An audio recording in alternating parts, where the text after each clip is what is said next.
ने कहा वो उसकी अपनी राय है जिसकी पुष्टि नेशन न्यूज इंडिया नहीं करती।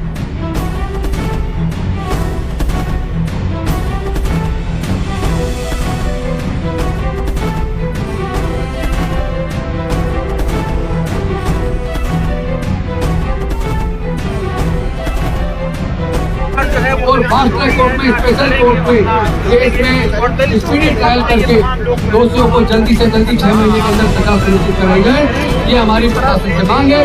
और मैंने एडवांस में पुलिस को चेतावनी की थी आज के लिए कि हम जंतर मंतर पे प्रदर्शन करेंगे, राष्ट्रपति जी को, प्रधानमंत्री जी को ज्ञापन देंगे। हम अपना ज्ञापन तैयार करके लाए हैं, उसकी कॉपी आपको भी मुहैया कराएंगे जो उसमें हमने मांग पत्र रखी है, और उसी की हम एक कॉपी हम पुलिस के माध्यम से अपना जो एक डेलीगेशन लेके अपना ज्ञापन देश के प्रधानमंत्री जी को और राष्ट्रपति जी को देने के लिए जाएंगे। माफिया जो है जो आ रहे नहीं, वो उनका गुंडा माफिया का मतलब है इस देश के यूपी के दलित, यूपी के पिछड़े, यूपी के माइनॉरिटी के लोग, उनको वो गुंडा कहते हैं। और असल में जो गुंडे लगातार हत्याएं कर रहे हैं, जिंदा जला रहे हैं, पेशाब करके पेशाब पिला रहे हैं, आपने देखा होगा भी बिजनौर की घटना किस तरह जूते से वाल्मीकि परिवार के उस लड़के को मारा जा रहा बुरी तरीके से। आपने देखा होगा जिस तरह बिजनौर के अंदर खुलेआम एक दलित लड़के को कसरत को मार के उसको जला दिया, उसकी लाश को पुलिस ने आधी जनी को पकड़ लिया, इसी तरह एक और को मार के जला दिया। तो ये तो फैशन बन गया है उत्तर प्रदेश के अंदर, फैशन बन गया मारो और लाश को जला दो। और ये फैशन किसी और ने नहीं, ये उत्तर प्रदेश की योगी की सरकार ने चलाया, क्योंकि हाथरस की बेटी के साथ सामूहिक बलात्कार हुआ और उसके बाद उसकी लाश को जिस तरह आधी रात को जबरन उसको जलाया गया, तो ये लाश को जला के सबूत खत्म करने की जो प्रथा है ये तो योगी जी के ही शासन ने शुरू की है। तो ये मनवादी सरकार में इस देश में दलितों, पिछड़ों, आदिवासियों, वंचित वर्गों की हकमारी तो हो ही रही है। जैसे मनरेगा को खत्म करके आपको पता विकसित भारत ग्राम जी लाके उन्होंने जो मजदूरों का अधिकार था, काम का, रोजगार की गारंटी थी, उसको खत्म किया। ये किसानों के ऊपर इन्होंने उत्पीड़न किया, दलितों पे ये उत्पीड़न कर रहे हैं, पिछड़ों पे ये उत्पीड़न कर रहे हैं, माइनॉरिटी पे ये उत्पीड़न कर रहे हैं। तो ये तो ऐसा कौन सा हिंदू राष्ट्र बनाने की बात कर रहे हैं। संजय नीरज जी, आप लोग यहाँ बाबा साहब का पट्टा और जय भीम और जय कांग्रेस का ये पट्टा लगा के आए, क्यों आए हैं? देखिए, आपको मैं बता देना चाहता हूँ, आपके चैनल के माध्यम से लोगों को बता देना चाहता हूँ कि आज यूपी के अंदर जो गुंडाराज चल रहा है और जो दलितों पे अत्याचार हो रहे हैं, बहन बेटियों के साथ बलात्कार हो रहे हैं, और ये जो लोग योगी जी ठाकुर समाज से आते हैं, वहाँ पे जो अत्याचार हो रहे हैं ठाकुर लोग ज़्यादा कर रहे हैं। अभी आपको हाल ही की घटना बताता हूँ, 8 तारीख की एक लड़की अपनी माँ के साथ जो है खेत पे काम करने जाती है, तो ठाकुरों के लोग आते हैं, उसको जबरदस्ती किडनैप करते हैं। किडनैपिंग के साथ साथ उसकी माँ को बरसे से काट दिया जाता है। उसके माँ को अधमरा छोड़ के वो भाग जाते हैं वो लोग जी, ठीक है ना। उसके बाद क्या होता है, वो बेटी गायब हो जाती है। योगी की सरकार को अभी हमने पीछे प्रदर्शन, हम वहाँ गए थे पीड़िता से मिलने के लिए, उनके माँ बाप से मिलने के लिए गाड़ी ने पीछे, लेकिन क्या होता है कि वहाँ पे यूपी पुलिस हमें बॉर्डर पे रोक देती है जी। मतलब ये तानाशाह क्या हो रहा है देश में, लोकतंत्र कहीं है कि नहीं, प्रजातंत्र कहीं है कि नहीं। तो उसी के विरोध में हम लोग जंतर मंतर पे अपनी आवाज इस गूंगी बहरी सरकार को, इस बीजेपी की तानाशाह सरकार को पहुंचाना चाहते हैं जी। तो इसीलिए हम यहाँ पे एकत्रित हुए हैं जंतर मंतर पे। और अभी संजय नीरज जी, अभी मीडिया कह रहा है कि ये प्रेम प्रसंग था।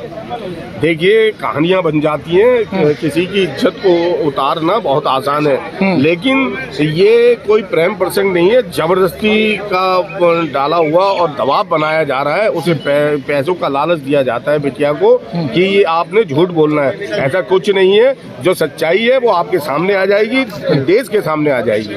लेकिन अब तो मेरठ के अंदर इतना राजनीतिकरण हो गया है कि जो कुछ लोग वो रोडों पे वो भाग दौड़ कर रहे हैं और वो जो दलित परिवार को एक बदनाम करने की कोशिश कर रहे हैं। हाँ, तो यही तो मैं आपको कहना चाहता हूँ। मैं ये बताना चाहता हूँ कि सैया भाई कोतवाल तो अब डर खाएगा। जिस राज्य का सीएम योगी जैसा तानाशाह होगा, अगर आप देखिए ना, किसी मुस्लिम की अगर कोई ऐसा हादसा कर देता तो बड़ा जल्दी बुलडोजर पहुंच जाते हैं। किसी दलित अगर कोई हादसा कर देता तो उसके घरों को तोड़ दिया जाता है। अब वो बुलडोजर कहाँ गया? वो क्या जंग लग गई है उस बुलडोजर को?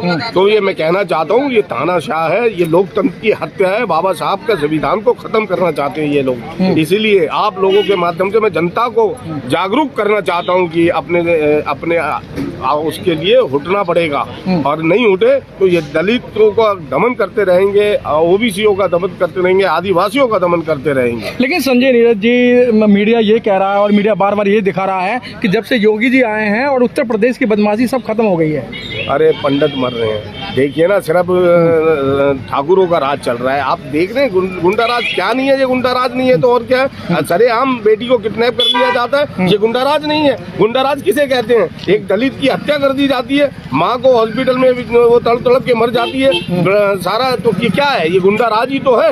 और आप कह रहे हैं कि यूपी में गुंडा राज नहीं है। आपको मैं बता दूं, सर, मीडिया दिखा रहा है। आपको मैं बता दूं, 15,000 एक साल में दलितों के साथ अत्याचार हो रहे हैं, 15,000 और 8,000 हत्याएं हो रही हैं। तो ये गुंडा राज नहीं है? कहाँ नहीं है गुंडा राज? ये आप ये सरेआम गुंडा राज ही गुंडा राज है। लेकिन संजय जी, ये भी देखा गया है कि कोई घटना होती है उसके बाद में नेताओं की आंख खुलती है, फिर वो मोमबत्ती लेके चलते हैं, फिर वो शोक सभा करते हैं, लेकिन उससे पहले जो गरीबों को सुविधा दी जानी चाहिए वो नेताओं के पास नहीं है। वही तो मैं कहना चाहता हूँ, सन 2014 से इतना भ्रष्ट सरकार आ चुकी है, वो गरीबों के लिए सोच ही नहीं दे। आप देखिए ना, किसान अपने लिए लड़ रहा है, गरीब अपने लिए लड़ रहा है, मुस्लिम अपने लिए लड़ रहा है। आप एक बात बताओ, एक दुकान चलाई जाती है तो कोई त्योहार आता है तो आप उसे दुकान को बंद करने तक देना चाहते हैं? क्यों भाई? उसका हक है, वो इस देश का नागरिक है, वो अपनी दुकान को खोलेगा नहीं तो और क्या करेगा? अपने बच्चों को कैसे पालेगा?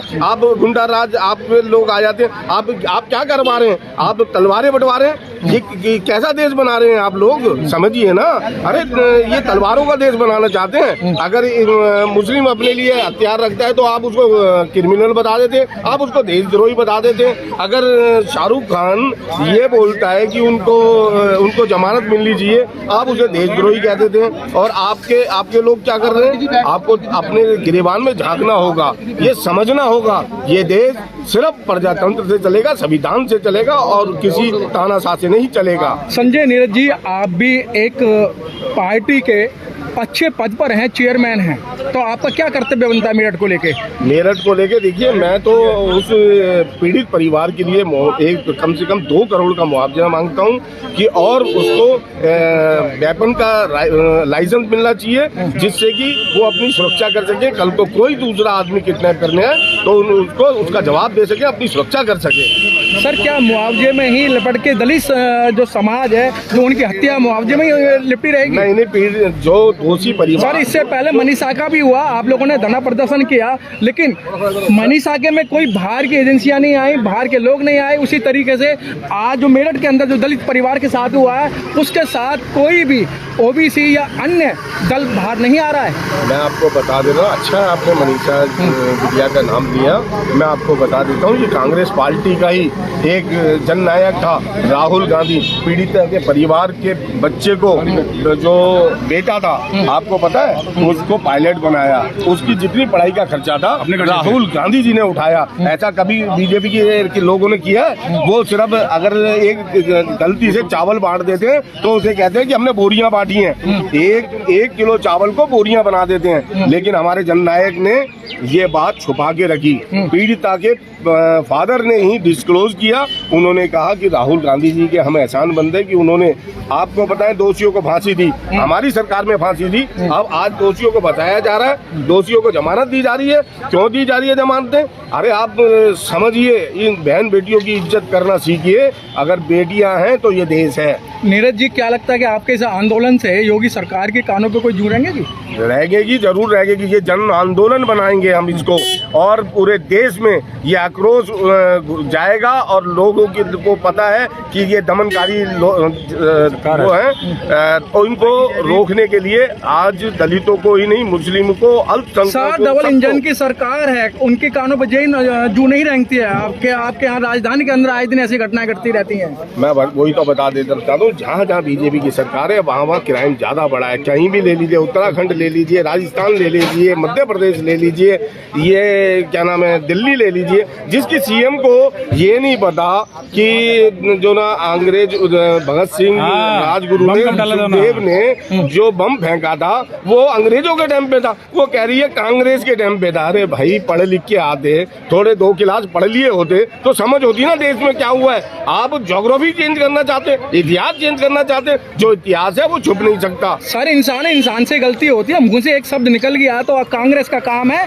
कि मतलब उनके जो कपड़े फाड़ना। अरे हमारे नेता अगर गलती से कुछ बोलते हैं तो राई का पहाड़ बना देते हैं, और आप कह रहे हैं गलती हो जाती है। अरे गलती एक बार होती है, 2 बार होती है, बार बार गलतियां होती हैं, उसको क्या समझेंगे आप? सर, आप समझिए ना। सर, उन्होंने सुभाष चंद्र बोस की जगह सुभाष पैलेस कह दिया, तो ऐसा कौन सा कसूर कर दिया? आप तो रोड पर धरना प्रदर्शन कर रहे हो बेवकूफ। अरे हम तो अपने मांग के लिए धरना प्रदर्शन कर रहे हैं। सुभाष चंद्र आदरणीय सुभाष चंद्र बोस को सुभाष पैलेस कह रही है। अरे भैया, सीएम है, जहाँ एक स्कूल गई है कि नहीं? अरे उसको मर्यादा से बोलना चाहिए, इतनी जल्दबाजी उबलता किस बात? सर, वो एक नेता है और आप उसे कोई चाची कह रहा है, कोई ताई कह रहा है, कोई नेता को इस तरीके शब्द बोलना चाहिए? देखिए, मैं नहीं कह रहा, ये जनता है। वो जनता, आपने सुना होगा, लोकल पब्लिक है, वो समझ रही है कि क्या बेवकूफ को सीएम बना दिया। अरे वो सीएम तो कम से कम पढ़ी लिखी बना दे।